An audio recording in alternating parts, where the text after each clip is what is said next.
After reports of the Danville Humane Society euthanizing animals without a license, the shelter board is now moving forward with 2 new directors, but is also ending business with the city. What happens? What happens when we start getting those phone calls about mistreatment of animals or animal cruelty or dangerous or vicious animals? The Danville Humane Society decided at a board meeting Wednesday night that the organization would no longer provide animal control services to the city. Through the conversation that was had last night, it was just simply the Humane Society board no longer feels that they want to be in the arena of animal regulatory code enforcement. And the decision means big problems for the city if room can't be found in the budget for animal control services. We are looking for other options as to how we're either going to provide the same services in animal regulatory control that we did before, or quite frankly, reviewing the ordinance to see whether or not we can even afford to continue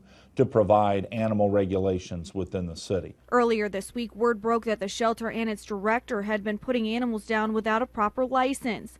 Now the Humane Society has announced 2 new people will act as co-directors to keep the shelter running.